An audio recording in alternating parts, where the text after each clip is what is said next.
Depuis plus de 5011, les Sumériens sont considérés comme la première civilisation de la Terre.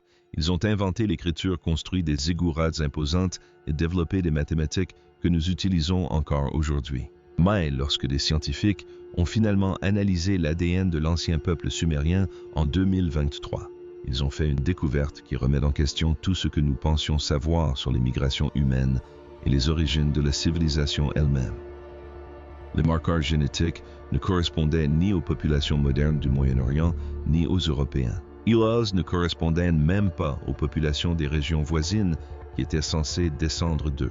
Les Sumériens semblent être apparus de nulle part et avoir disparu tout aussi mystérieusement, laissant derrière eux des signatures génétiques qui ne correspondent à aucun schéma migratoire connu dans l'histoire humaine. Cette découverte a déclenché un débat scientifique qui remet en cause des décennies de théories archéologiques admises. D'où venaient réellement les Sumériens? S'ils n'étaient pas apparentés aux peuples qui leur ont succédé, qu'est-il advenu de leur lignée? Si les mystères antiques et les découvertes scientifiques qui bouleversent l'histoire vous passionnent, abonnez-vous. Je présente chaque semaine des recherches novatrices en archéologie, en génétique et en anthropologie. À présent, examinons de plus près ce que ces résultats ADN ont révélé. L'histoire commence dans le sud de la Mésopotamie, dans l'actuel Irak, vers 4500 avant notre ère. C'est là que la civilisation sumérienne est apparue comme par magie. D'un côté, les vestiges archéologiques révèlent de simples villages agricoles. De l'autre, apparaissent des cités-États sophistiqués, dotés de systèmes d'irrigation complexes, d'une architecture monumentale et de la première langue écrite au monde. Cette émergence soudaine intrigue les historiens depuis plus d'un siècle. La plupart des civilisations se développent progressivement sur des milliers d'années. Les Sumériens, quant à eux, firent une apparition fulgurante dotée d'une technologie avancée et d'une organisation sociale qui resterait inégalée pendant des millénaires. Leurs cités portaient des noms qui résonnent encore à travers l'histoire: Uruk-Ur, Eridu-Lagach-Nippur. Chacune était une cité-État indépendante, gouvernée par un roi prêtre qui prétendait tenir son autorité directement des dieux. Il ne s'agissait pas de simples agglomérations primitives. Uruk à elle seule comptait plus de 50 habitants en 2900 avant notre ère, ce qui en faisait la plus grande ville du monde à cette époque.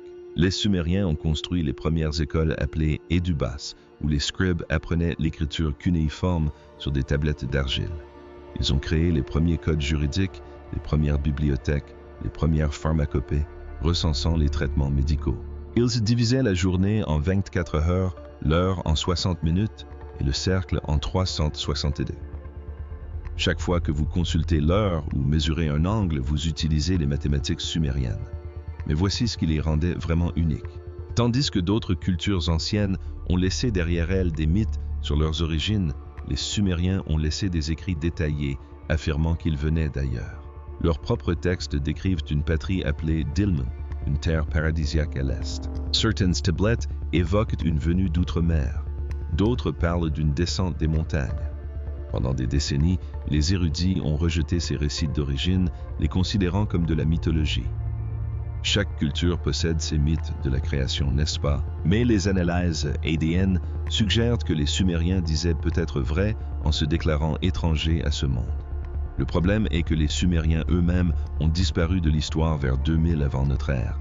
Ils furent conquis par les Akkadiens, puis par les Babyloniens, et leur langue s'éteignit. Les peuples qui ont vécu en Mésopotamie après eux parlaient des langues sémitiques et avaient des pratiques culturelles différentes. C'était comme si les Sumériens avaient été complètement remplacés. Pendant des années, les scientifiques ont supposé que les populations mésopotamiennes postérieures étaient simplement des descendants des Sumériens qui avaient été culturellement assimilés. Les peuples conquis adoptent souvent la langue et les coutumes de leurs conquérants tout en conservant une continuité génétique. C'est ce qui s'est produit avec les Romains et les peuples qu'ils ont conquis à travers l'Europe.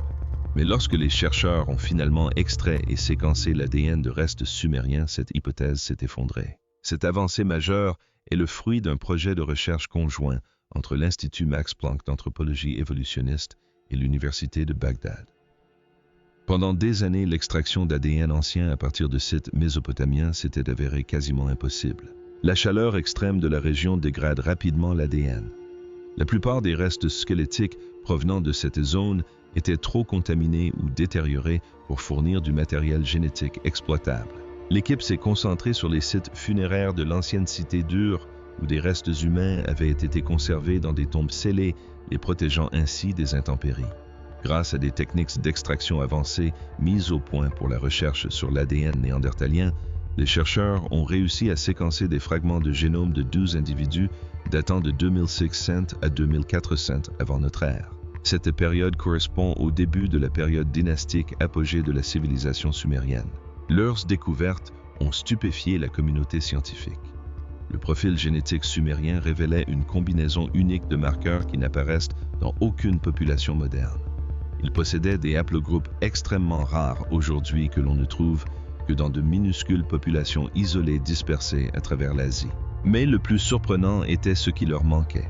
Ils étaient dépourvus de marqueurs génétiques courants chez les populations modernes du Moyen-Orient, notamment les Arabes et les Perses et même les Irakiens modernes. La chercheuse principale, le Dr. Elena Vasquez, a décrit cette découverte comme celle d'un fantôme génétique. Une population ayant laissé une empreinte indélébile dans le monde antique, mais qui semble avoir disparu sans transmettre ses gènes à aucun groupe moderne significatif.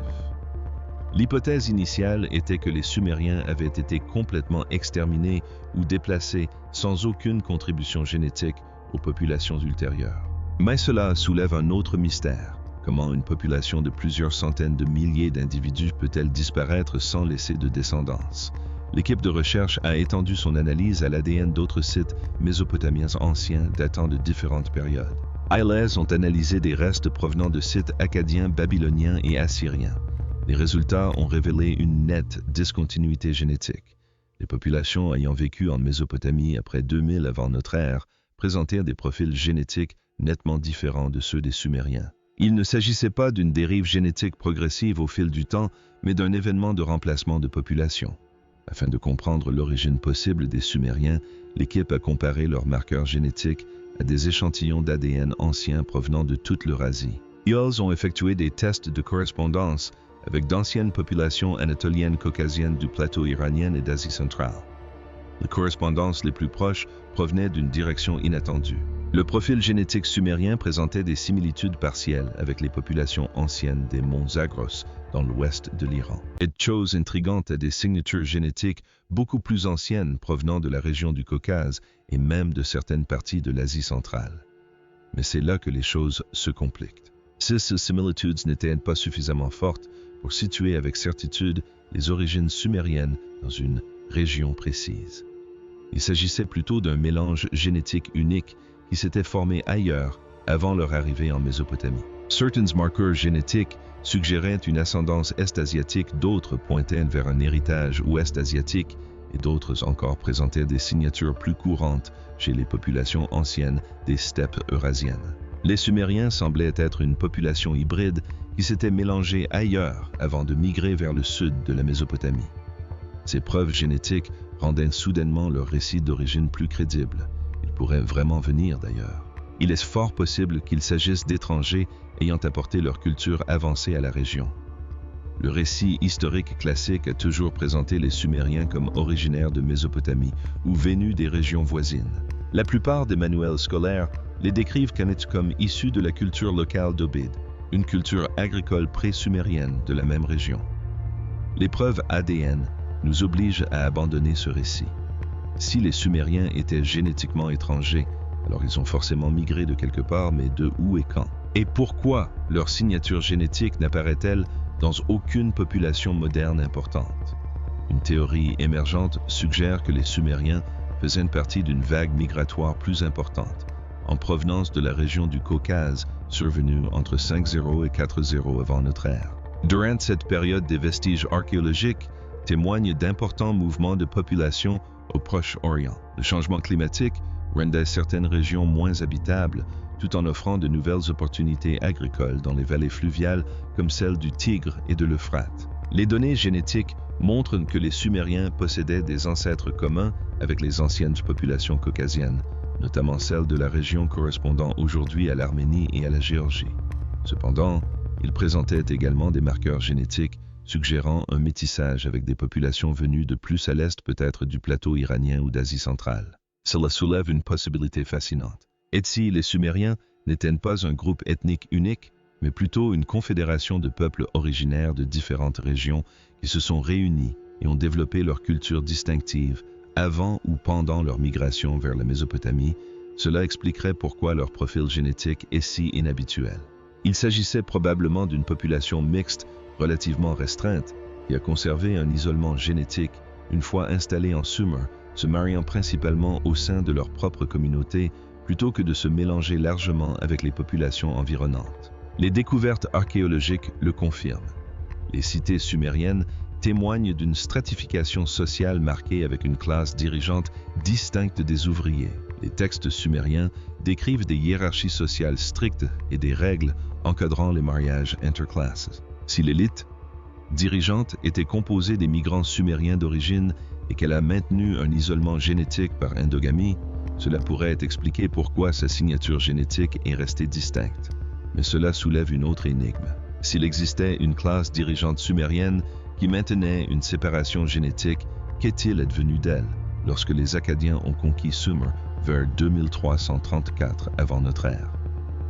Les documents historiques de cette période décrivent de la domination akkadienne, mais ne mentionnent ni massacres ni expulsions de populations sumériennes. Le roi akkadien Sargon prétendait honorer les dieux et les traditions sumériennes. La plupart des historiens supposaient que les Sumériens continuaient simplement à vivre dans leur cité sous une nouvelle administration. Les preuves génétiques suggèrent le contraire. Vers 2000 avant notre ère, la signature génétique sumérienne avait largement disparu de Mésopotamie. Cela suggère soit une migration massive, soit un remplacement sélectif de la population, soit encore des mariages mixtes ayant dilué les marqueurs génétiques sumériens distinctifs au point de les rendre méconnaissables. Certains chercheurs explorent actuellement une hypothèse controversée, et si un nombre important de Sumériens avaient quitté la Mésopotamie pendant ou après la conquête akkadienne. Et si leurs descendants avaient survécu ailleurs, si les Sumériens ont quitté la Mésopotamie, où sont-ils allés? Cette question a donné naissance à un nouveau domaine de l'archéologie génétique axé sur la recherche de populations descendantes potentielles. Ces recherches ont mené à des découvertes surprenantes. En 2024, une équipe de l'Université nationale de Séoul a publié des résultats montrant que certaines populations isolées des montagnes du Caucase possèdent des marqueurs génétiques similaires à ceux des anciens Sumériens. Plus précisément, ils ont trouvé des correspondances génétiques dans de petites communautés du Daghestan et de certaines régions de Géorgie qui ont conservé un isolement génétique pendant des milliers d'années. Ces populations ignoraient tout lien de parenté avec les anciens Sumériens. Ils possédaient leurs propres langues et cultures distinctes, mais les signatures génétiques étaient présentes, suggérant que certaines lignées sumériennes auraient pu survivre en retournant dans les régions d'où provenaient leurs ancêtres. Une étude de l'Université de Kyoto qui a découvert des marqueurs génétiques sumériens potentiels dans certaines populations d'Asie centrale, notamment dans des communautés montagnardes isolées du Tadjikistan et de l'Est de l'Iran, s'est révélée encore plus intrigante. Ces correspondances étaient moins fortes que les résultats obtenus dans le Caucase, mais elles suggéraient que l'héritage génétique sumérien aurait pu s'étendre sur une zone plus vaste qu'on ne le pensait auparavant. L'affirmation la plus controversée est venue d'une équipe de recherche chinoise qui a suggéré avoir trouvé des signatures génétiques de type sumérien dans d'anciens restes du bassin du Tarim, une région de l'ouest de la Chine célèbre pour ses mystérieuses momies de l'âge du bronze. Ces momies, avec leurs traits semblables à ceux des Européens et leur technologie textile avancée, intriguent les archéologues depuis longtemps. Pourrait-il y avoir un lien avec les Sumériens? Les preuves restent controversées. Les similarités génétiques sont partielles et pourraient s'expliquer par des ancêtres communs plus anciens plutôt que par une migration sumérienne directe vers l'Asie centrale, mais elles ont soulevé de nouvelles questions sur les mouvements de population à l'âge du bronze en Eurasie. Ce qui apparaît clairement, c'est que l'histoire génétique sumérienne est bien plus complexe qu'une simple origine et disparition. Leurs gènes n'ont pas disparu. Ils se sont dispersés et dilués au fil du temps, absorbés par d'autres populations d'une manière qui les rend difficiles à retracer avec les méthodes de tests génétiques actuelles. Imagine que vous jetiez une tasse d'eau colorée dans une piscine. Au départ, la couleur est nettement visible dans une zone, mais avec le temps, elle se disperse et se dilue jusqu'à disparaître complètement, même si les molécules sont toujours présentes dans l'eau. La signature génétique sumérienne pourraient encore exister dans les populations modernes, mais trop diluées pour être facilement détectables. À mesure que les tests génétiques se perfectionnent et que nous constituons des bases de données d'ADN anciens plus vastes, nous pourrons peut-être identifier des contributions génétiques de plus en plus infimes issues des populations anciennes. Ceci aura des implications profondes sur notre compréhension de toutes les populations anciennes. Les peuples qui ont bâti les premières civilisations pourraient avoir laissé des traces génétiques disséminées dans le monde moderne, d'une manière que nous commençons seulement à déceler. La découverte de l'ADN sumérien oblige à repenser fondamentalement la manière dont les civilisations émergent et dont les populations se déplacent à travers les paysages au fil du temps. Depuis des décennies, les archéologues débattent entre deux modèles de développement culturel. Le modèle de diffusion suggère que les idées et les technologies se propagent d'une culture à l'autre par le biais du commerce et des contacts. Le modèle migratoire, quant à lui, suggère que les populations se déplacent emportant avec elles leur culture. Le cas sumérien semble étayer de façon frappante le modèle migratoire. Une population extérieure dotée d'une génétique particulière et d'une culture avancée est arrivée en Mésopotamie et y a fondé les premières villes. Celles-ci ne représentaient pas l'évolution naturelle des communautés agricoles locales. Elles constituaient un phénomène nouveau. Cela soulève des questions délicates concernant d'autres civilisations anciennes. Les anciens Égyptiens présentaient-ils une discontinuité génétique similaire avec les populations antérieures?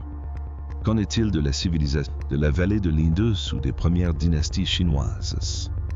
Des études récentes commencent à apporter des éléments de réponse à ces questions. L'analyse ADN des momies de l'Égypte antique a révélé une plus grande continuité génétique avec les Égyptiens modernes que celle des Sumériens avec les Mésopotamiens modernes. Cependant, certains marqueurs génétiques énigmatiques suggèrent encore des métissages avec des populations extérieures. La vallée de l'Indus reste largement inexplorée sur le plan génétique en raison de problèmes de conservation similaires à ceux rencontrés en Mésopotamie.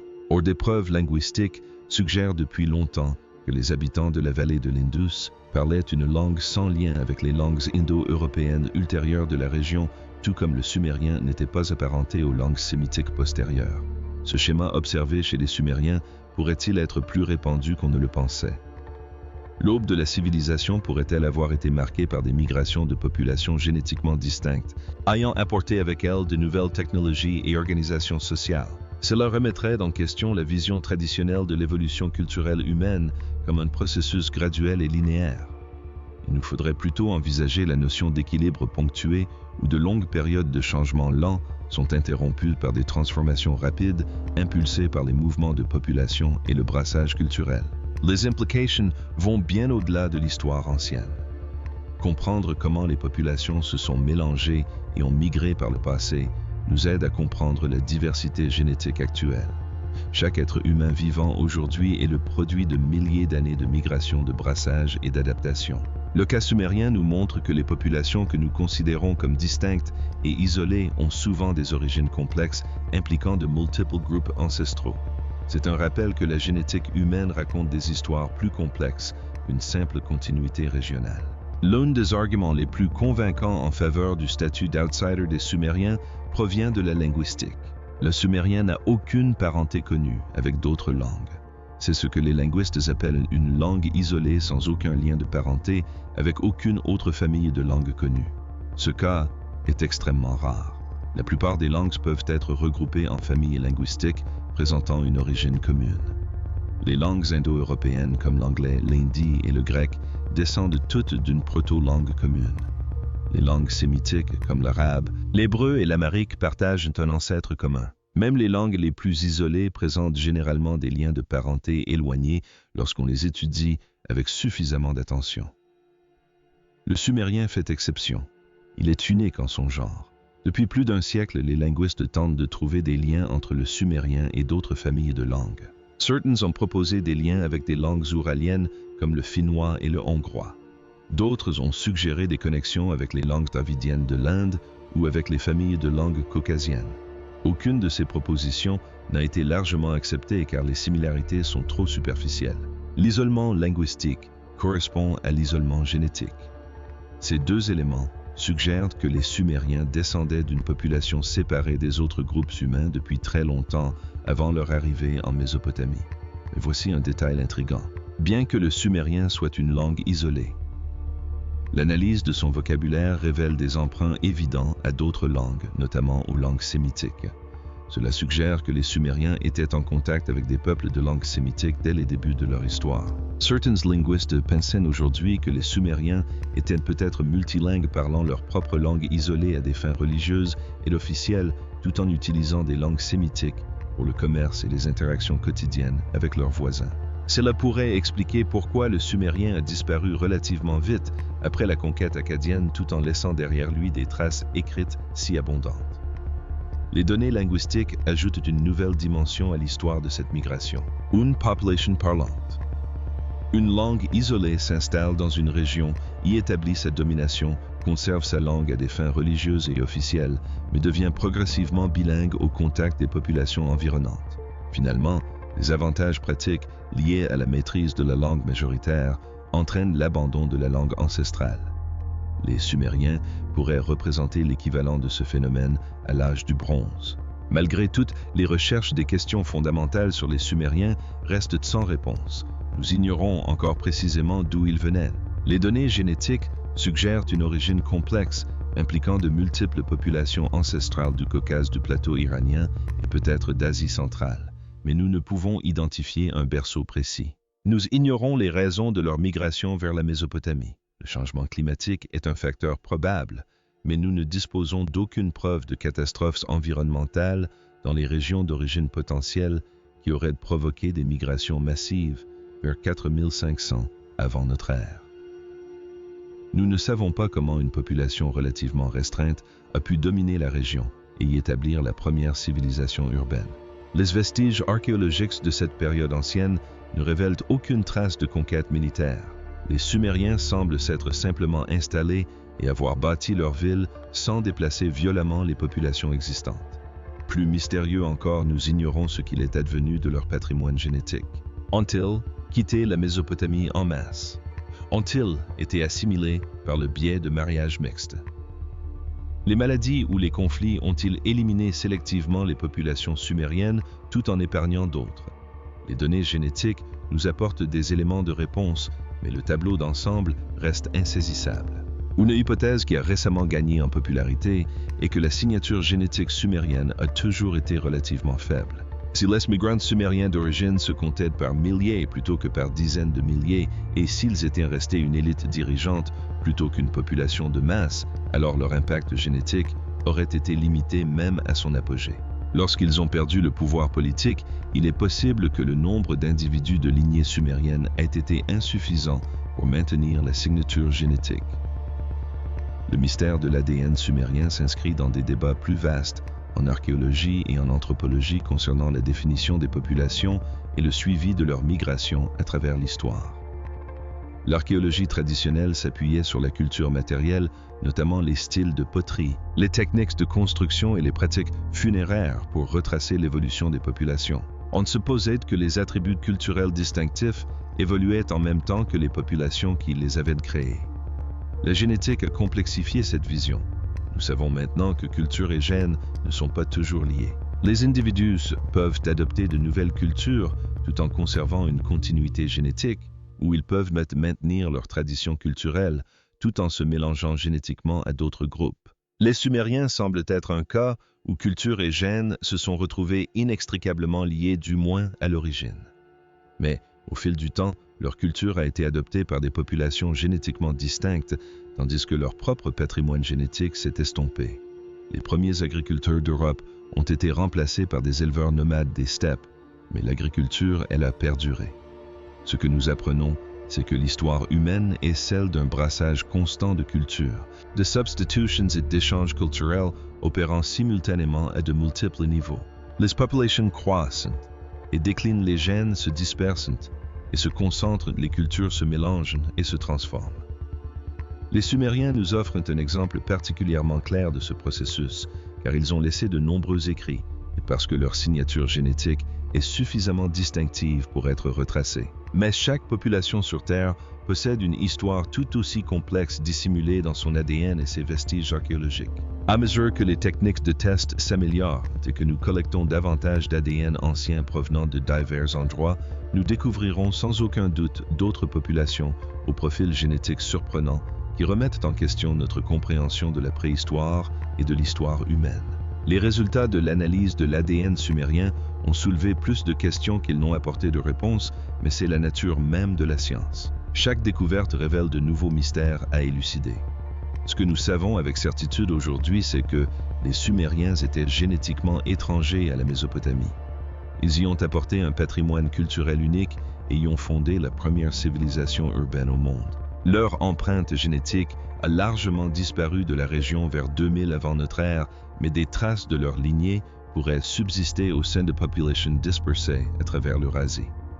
Leur langue s'est éteinte, leurs villes se sont effondrées et leurs gènes se sont dispersés.